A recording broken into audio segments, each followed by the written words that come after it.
Bonjour, ici Bloom. Aujourd'hui, on va parler du borderline. C'est quoi le borderline exactement? Alors d'abord, mettons les choses au clair. Non, borderline ne veut pas dire être un peu fou, avoir un sale caractère ou encore être bipolaire. C'est un trouble reconnu par les classifications internationales comme le DSM-5 et la CIM-11 de l'OMS.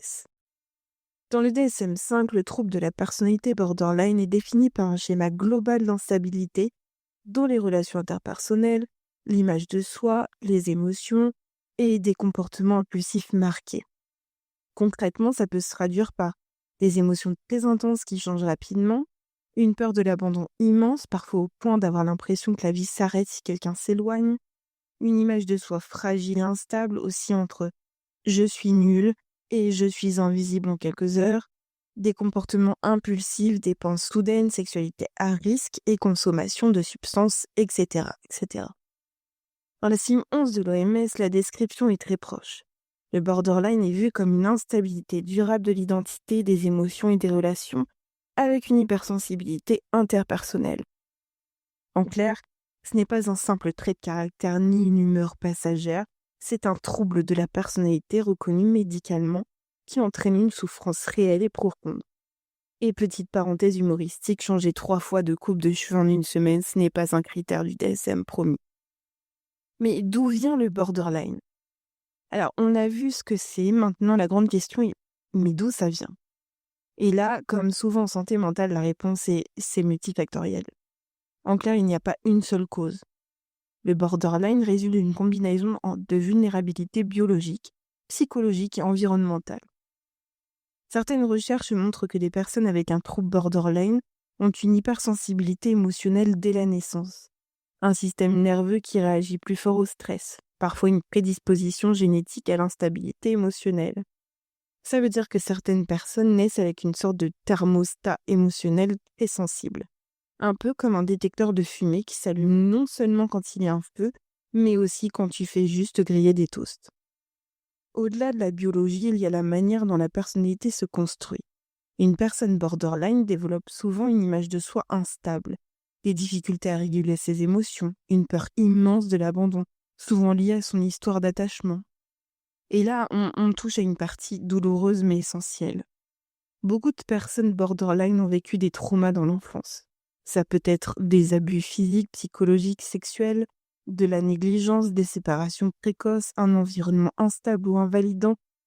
Mais attention, toutes les personnes borderline n'ont pas forcément vécu un trauma, mais statistiquement, c'est beaucoup plus fréquent. En résumé, le borderline n'est pas un choix. Ce n'est pas vouloir attirer l'attention ou ne pas faire d'efforts. C'est le résultat d'une vulnérabilité émotionnelle qui s'est heurtée à des environnements parfois traumatisants. Alors maintenant, on va voir ce qu'est vivre avec le borderline. Maintenant, voyons ce que ça veut dire dans la vie de tous les jours.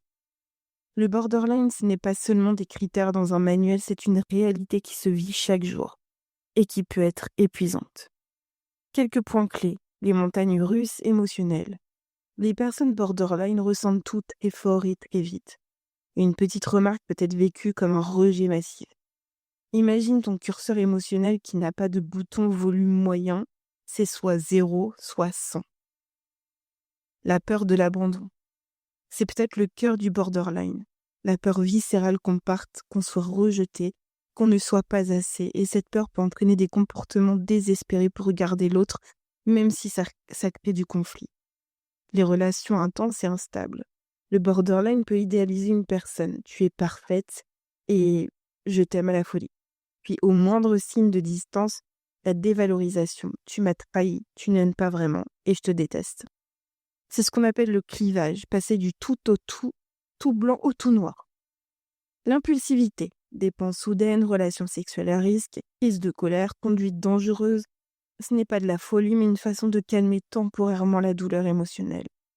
Les auto-agressions aussi. Certaines personnes borderline se scarifient, ont des idées suicidaires. C'est une réalité sérieuse, douloureuse, qui mérite d'être prise au sérieux et jamais jugée. Excusez-moi.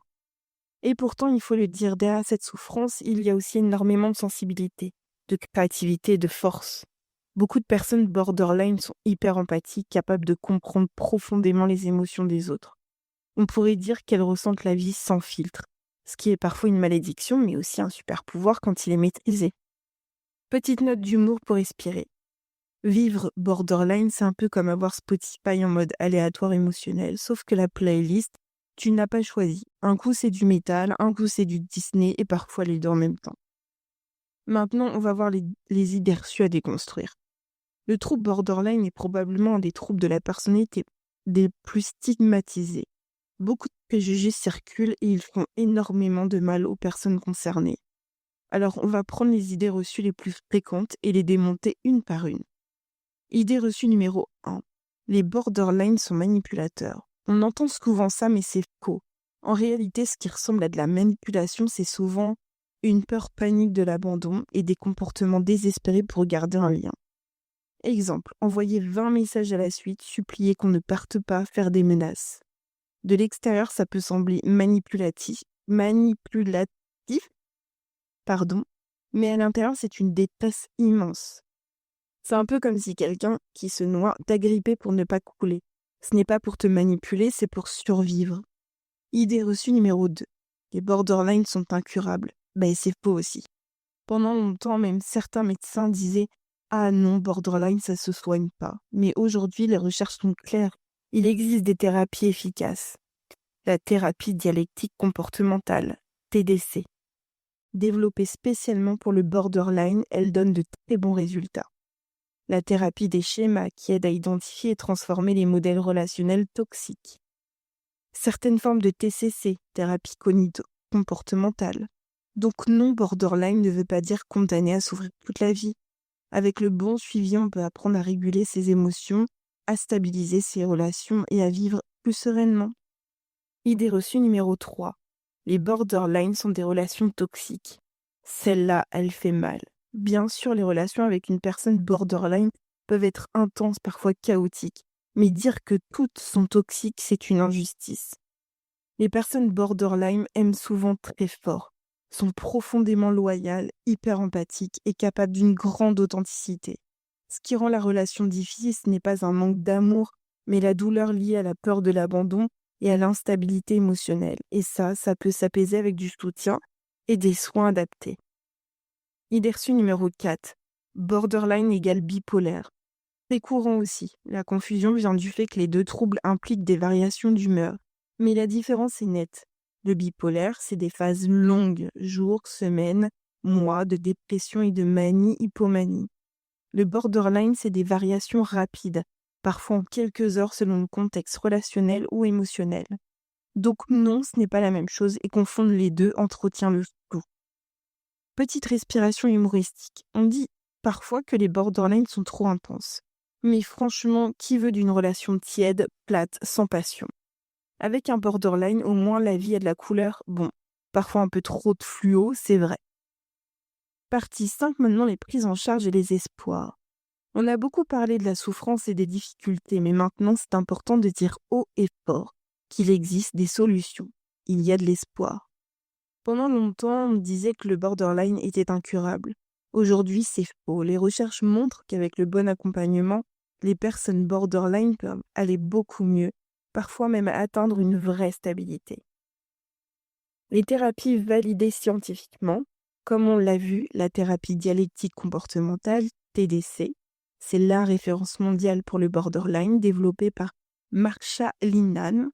Elle-même concernée par le trouble, elle combine la régulation émotionnelle, la pleine conscience, les compétences sociales, la tolérance à la détresse. Résultat, beaucoup de personnes apprennent à gérer leurs émotions intenses, à réduire l'auto-agression et à vivre plus sereinement. La thérapie des schémas, ce qu'on a vu plus haut, une approche qui aide à identifier les schémas profonds, je serai toujours abandonnée, et à les transformer petit à petit, très utile pour reconstruire une image de soi plus stable et des relations plus saines. Les thérapies cognito-comportementales, elles travaillent sur les pensées automatiques, les croyances négatives et aident à adopter de nouvelles façons de réagir. Les approches de mentalisation, MBT, elles visent à mieux comprendre ses propres états mentaux et ceux des autres, super efficaces pour réduire les conflits relationnels. Et il y a les traitements médicamenteux. Attention, il n'existe pas de pilule borderline, mais parfois Certains médicaments peuvent aider à gérer l'anxiété, la dépression ou l'impulsivité, toujours en complément d'une thérapie, jamais en solution unique. Le rôle est le soutien. La thérapie, c'est une chose, mais le soutien, c'est tout aussi crucial. Le soutien familial quand il est possible. Le soutien amical basé sur de la compréhension et la patience. Les groupes de pairs où les personnes borderline peuvent échanger avec d'autres qui comprennent vraiment. Les parcours de rétablissement. Et oui, il existe plein d'histoires positives, pardon. Des personnes borderline qui, après des années de souffrance, trouvent un équilibre grâce à la thérapie, à la connaissance de soi et au soutien. Non, ça ne veut pas dire ne plus jamais avoir de difficultés, mais ça veut dire vivre mieux, plus apaisé, avec plus de stabilité et d'espoir. On dit parfois que les borderline ressentent trop, mais imagine un monde sans eux, un monde sans passion, sans intensité, sans couleur vive, un monde où tout serait gris. Franchement, qui voudrait ça? Alors après toutes ces explications, il est temps de souffler un peu. Parce qu'on parle d'un trouble sérieux, lourd à porter, mais ça ne veut pas dire on ne peut jamais sourire. Petit moment d'humour.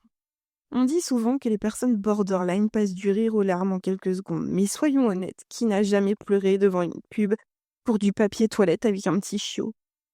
Alors est-ce que vraiment si anormal que ça?